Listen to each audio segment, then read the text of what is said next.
یہ ویڈیو دیکھیں اب 6 سال کی لڑکی کان میں سونے کی بالی پہنی ہوئی، ایک چور کی نیت خراب، وہ تیزی سے آگے بڑھا، اس نے اپنی انگلیاں آگے بڑھائی اور کان کی بالی کو تیزی سے کھینچا، لو پھٹ گئی اور کان کی بالی لے کے بھاگا۔ دیکھا تو میری نواسی تڑپ رہی ہے۔ غلام غوث گوالیئر کو اپنی نواسی کا رونا نہ دیکھا گیا۔ اس ولی نے کہا، او مریخ سن، نیچے آ، جتنے ڈاکو یہاں پر ہیں سب کے سر کو ان کے دھڑ سے الگ کر۔ ولی کی زبان تھی، تارا ناشتہ ہوا آیا، اس نے سارے ڈاکوؤں کے سر کو قلم۔ اس میں کیا کہہ رہے ہیں وہ کہ جی وہ ایک بچی تھی اور اس کا وہ بالی جو کان میں گلی ہوئی تھی وہ چور نے کھینچی اور کان میں سوراخ ہو گیا۔ سوراخ تو خیر تھا، وہ کان چھد گیا، زخمی ہو گیا۔ تو وہ کسی اللہ کے نیک بندے کی پوتری تھی، تو انہوں نے مریخ کو آواز دی۔ ستارہ مریخ جو ہے، کیونکہ وہ ایک نحوست کا سیارہ سمجھا جاتا ہے، زحل اور مریخ۔ اب پتہ نہیں وہ کیا کانٹیکسٹ تھا ان کے ذہن میں اور کیا کس بارہ انہوں نے حکم دیا کہ نیچے آؤ اور جتنے چور ہیں سب پہ سر قلم کر دو۔ اب یہ جو لوگ اس کو ایک کہانی شریف کر کے اس کا استہزاء اڑاتے ہیں، مذاق بناتے ہیں، میم وغیرہ بناتے ہیں، وہ بھی خیر اب خود آپ موقع دیں گے لوگوں کو تو کیا کریں گے؟ وہ یہی کچھ کریں گے۔ تو آپ کیوں موقع دیتے ہیں ایسی باتیں کر کے؟ اب مریخ جو ہے وہ کوئی ایسے کوئی جانور ہے، یا کوئی ایسی انگلی سے ہلانے سے آ جائے گا اور سر قلم کر کے چلا جائے گا؟ تو ایسا نہیں ہوتا۔ اس سے بڑے بڑے ظلم تاریخ میں ہوئے ہیں، کبھی بھی ایسا نہیں ہوتا کہ کسی بڑے سے بڑے ظلم پر بھی کائنات کا نظام ہی تلپٹ ہو جائے۔ اور وہ ابھی واقعہ کربلا سے آپ دیکھ لیں، اس کے علاوہ جو عثمان کی شہادت ہے، اس کے علاوہ اور تاریخ میں بہت سارے ایسے واقعات ہیں جس میں بڑے بڑے ظلم ہوئے ہیں۔ تو یہ ایک ظلم ہونا اور ظلم کا مقابلہ کرنا، ظلم کے خلاف کھڑے ہونا، یہ قدرت کا ایک نظام ہمیشہ سے رہا ہے، کچھ ایسے لوگ رہے ہیں۔ اور ظلم و عدوان جو ہے یہ بھی انسانی فطرت کا اس دنیا کے نظام کا ایک حصہ ہے، اور اس کے لیے عدل و انصاف کا جو انتظام ہے وہ بھی ہے۔ اب مریخ کیسے آیا، کیسے اس نے سارے چوروں کے سر قلم کر دیے، اس کو اگر کہانی کہا جائے گا تو بے جانا ہوگا، لیکن اس کا انداز جو ہے وہ کچھ ایسا ہونا چاہیے۔ اس سے پہلی تو بات یہ ہے کہ آپ ثابت کیا کرنا چاہتے ہیں، کیا ثابت کرنا چاہتے ہیں کہ وہ کوئی خاص ایسے بزرگ تھے جن کی مریخ پر حکمرانی تھی، تو یہ آپ نے کیسے طے کر لیا؟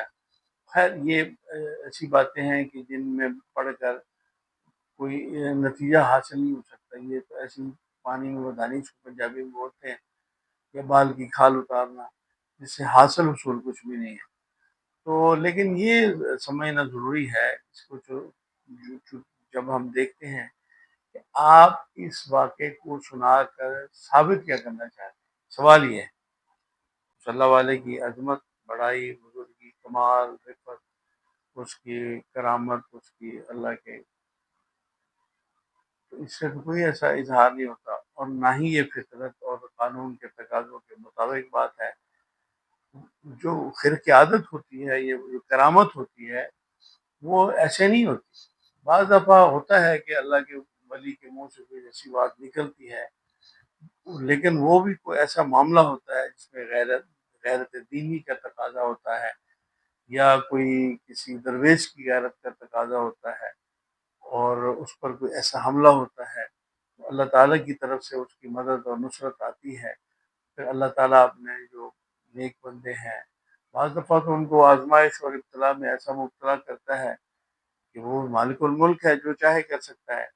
اور بعض دفعہ یہ کوئی فارمولہ نہیں ہے، یہ کوئی قانون نہیں ہے، یہ کوئی اصول نہیں ہے، یہ کوئی طریقہ کار نہیں ہے، یہ کوئی لازمی نہیں ہے کہ ہر دفعہ یہ ایسا ہی ہوگا۔ تو ہاں، کسی ایسے موقع پر جہاں پر کفر و شرک کا مقابلہ ہو، کفر و اسلام کی جنگ ہو، کوئی ایسا معاملہ ہو جیسے کہ ختم نبوت کا مسلمانوں کا جو ایک دینی شعار ہے اور بنیادی مسلمان کی کلمے کا تقاضا ہے کہ وہ ختم نبوت پر ایمان لائے، ختم نبوت کے لیے جان دے دے اپنی، تو اس کی کوئی ایسی بات ہو، ایسا حوالہ ہو، کوئی ایسا مقابلہ مڈ ریڈ ہو ختم نبوت کے منکرین کے خلاف، تو اس کی کوئی ایسی صورتحال ہو جاتی ہے جس سے اللہ تعالیٰ اپنے جو سچے بندے ہیں، اپنے سچے نبی صلی اللہ علیہ وآلہ وسلم کی عظمت، مقام، رتبہ اور ساری بزرگی ایک عام حالات سے ہٹ کر کوئی ایسا واقعہ ہو جاتا ہے، یا کوئی دینی ایسا معاملہ ہوتا ہے، یا کسی درویش کی، کسی اللہ والے کی غیرت دینی کا، غیرت اور درویشی کا کوئی ایسا تقاضا ہوتا ہے، تو ایسی بات کوئی ہو جاتی ہے، تو وہ کوئی اس سے بعض دفعہ ایسا ہوتا ہے کہ اللہ ثابت کرنا چاہتا ہے اپنے نیک بندوں کے مخالفوں کے اوپر، ان کی تم بیجا مخالفت کر رہے ہو، اللہ ان کے ساتھ ہے۔ اس میں تو کوئی ایک ایسا معاملہ نہیں ہے کہ اس طرح کی باتیں سنا کے، چلو کہانی کے طور پر، ایک واقعے کے طور پر، ایک قصے کے طور پر سنا کر تو اس سے حل تو اٹھایا جا سکتا ہے، لیکن اس سے ثابت کیا ہوتا ہے؟ کچھ بھی نہیں ہوتا۔ اس کا مقصد کیا ہے؟ کچھ بھی نہیں ہے، سوائے اس کے کہ مخالفوں کو موقع ملتا ہے کہ وہ ان کی نیند بنا کر ان کا استہزاء اڑاتے ہیں۔ ایسی ساری باتوں سے بچنے کی کوشش کرنی چاہیے۔